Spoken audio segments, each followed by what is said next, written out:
1979년 10월 16일 부산대 담장이 무너지면서 학생들은 거리로 몰려나가기 시작했고 동아대와 고려신학대 학생들도 시내로 합세하면서 규모가 커지게 되었다. 낮에는 학생들 위주의 시위였지만 밤이 되면서 시민 또한 참여하였고 양상의 시위에서 항쟁으로 변모해가며 격렬해지기 시작했다. 시위대는 파출소, 언론기관, 도청, 세무소를 습격하면서 분노를 표출하였다. 경찰의 재래바닥에서 독재 정권의 손과 발이 되어 움직이는 심판당이 마땅하고 신문, 방송사도 정권의 눈치를 보느라 바빠 항쟁 관련 기사는 한 줄도 내지 않았으니 처단. 그런데 세무서는 왜 응징의 대상이 되었을까요? 분노는 언제 폭발할까요? 세상에는 많은 성향의 사람이 존재하고 그런 성향만큼 다양한 이유가 있습니다. 어떤 사람은 무시받을 때, 어떤 사람은 억울할 때, 어떤 이는 쳐다보는 게 재수없게 쳐다봐서 괜히 쪼개서 등등 수많은 분노 촉발 요인이 존재합니다. 그래도 가장 큰 원인은 돈과 관련된 문제가 아닌가 싶습니다. 가난한 사람의 인내심을 희석시킵니다. 가장 큰 분노 폭발의 형태라고 할 수 있는 살인도 돈과 지정이 가장 큰 이유가 됩니다. 이와 함께 불평등은 또 돈과 뗄래야 뗄 수 없는 사회입니다. 돈의 많고 적음은 상대적이고 남과의 비교를 통해 자신이 가진 부의 크기를 가늠할 수 있습니다. 비교를 통해 불평등 또한 인지하게 됩니다. 둘이 결합되면 어지간하지 않는 이상 분노 폭발은 시간 문제입니다. 빵이 아니면 죽음을 달라로 유명한 프랑스 혁명 또한 여러가지 복합적인 이유가 쌓여서 일어난 것이지만 평민들의 가난은 날이 갈수록 가중이 되고 귀족들은 개의치 않고 잘 먹고 잘 사는 당시 상황이 분노를 일으키는 주축이 된 것은 분명합니다. 4.19 혁명도 비슷합니다. 표면적인 이유는 3.15 부정선거로부터 기인하지만 근본적인 원인은 가난입니다. 해방 이후 한국은 사실상 미국의 원조에 전적으로 의존하고 있다 하였을 정도로 많은 원조를 받고 있었습니다. 하지만 미국 또한 상태가 좋지 않게 되어 원조가 끊기게 되자 실업률이 급증하며 경제적으로 매우 불안한 상황이 조성되었습니다. 가뜩이나 배고픈 상황에 3.15 부정선거까지 일어나 결국 사람들의 분노는 폭발하게 됩니다. 박정희 정부 시절 경제성장은 독재 정권을 정당화할 수 있는 명분이었기에 최대한 빨리 목표 달성을 하기 위해 사활을 다하게 되고 유신 정권 말기에는 70년대 후반 꿈에도 그리던 100억 달러 수출, 1인당 국민소득 1000억 달러 목표를 달성하게 됩니다. 하지만 실정은 상당히 달랐으니 박정희 정부의 경제성장 방식은 노동자를 쥐어 짜내서 자본과 배를 불려주는 식으로 전형적인 대기업 몰빵 밀어주기였습니다. 세제, 금융 등 온갖 혜택을 받은 대기업은 더욱더 벌크업하면서 온갖 사업에 손을 대게 되고 반면 중소기업들은 사경을 헤매다 결국 망하거나 대기업의 합병되기 일쑤였습니다. 개인의 상황은 더 안 좋았습니다.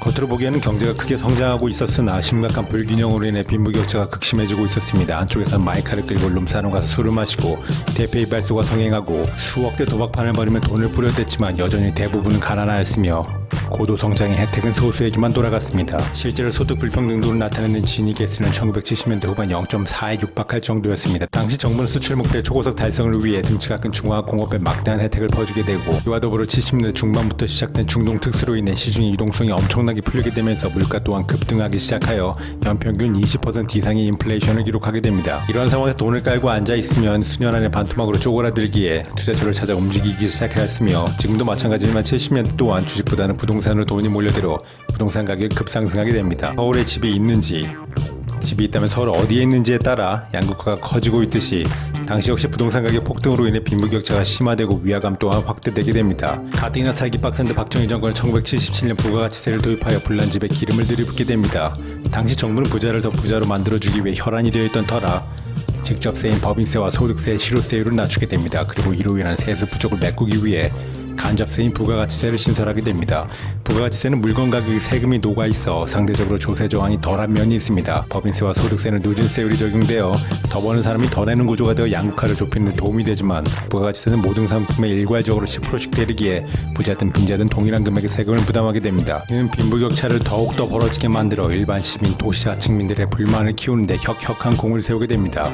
자본가 감세, 노동자 증세와 다를 바가 없습니다. 이러한 부분은 분방정 당시 추한 미국 대사였던 글라이스틴이 항쟁에 대해 분석한 미국 국무부 문서에서도 찾아볼 수 있습니다.